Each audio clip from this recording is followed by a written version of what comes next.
Pero itong hayop na wawaw na ito, at yung kung sino man ang may-ari niyan, talagang kailangan managot yan.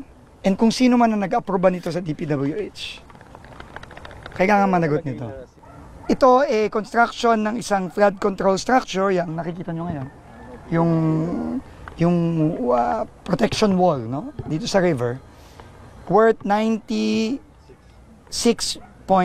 million from the 2024 GAA, no? This contract was started on March 20, 2024. Tandaan nyo yung data. March 20, 2024. Nakalagay dito, ang kanyang duration is dapat 270 days. Okay? Pero, nung June 11, so, April, May, June. So, less than 3 months. Nakalagay dito, actual accomplishment, 100% in 3 months. So, tandaan nyo yun, ha? 270 days dapat.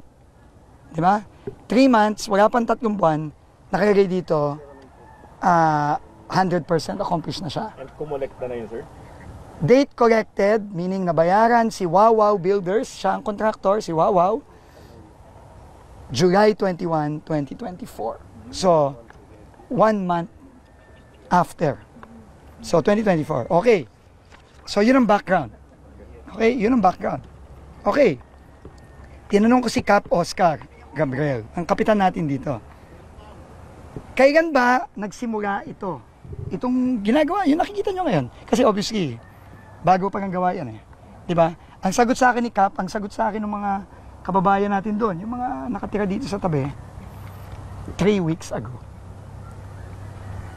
So, ito, ang tawag ko dito, patay na, pinipilit buhayin. Kasi nabayaran na siya nung last year. Sabi dito ng DPWH, 100% completed na to last year. Pero, siguro, 3 weeks ago, umiinit, nag-iimbestiga na ang Senado, nag-iimbestiga na ang Kongreso, nagalit na ang Pangulo, pinipilit buhayin yung patay. Wala na to ghost project ito Klarong-klaro na ghost project ito. Pero dahil lang sa mga pangyayari, hinahabol ngayon. And kausap ko din yung subcontractor, si Jojo. Kabalen ko ito. Kinontrata lang siya 3 weeks ago. No, 3 weeks ago. Bayad na to, ha? Tandaan nyo, bayad. July 2024, bayad na to. Naka-record sa DPWH, completed. Ito na ang pinakamagaling at pinakamabilis na contractor na nakita ko. Na 270 days, ang schedule, natapos niya in less than 3 months. Ito na ang pinakamagaling na contractor talaga. No?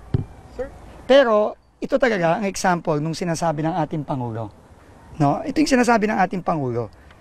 Na talagang ito, kahayupan na ito. Okay, 100 million. Ito talaga, ninakaw yung 100 million na yan. Ninakaw yun. Wala Wala ito Ngayon lang ito nagkaroon Ngayon lang hinari si Jojo Subcon lang yan Di ba wala siyang kasalanan. Naghahanap buhay lang yung kababayan natin na yan Pero itong hayop na wawaw na ito, at yung kung sino man ang may-ari niyan, talagang kailangan managot yan. And kung sino man ang nag-aproba nito sa DPWH, kailangan managot nito.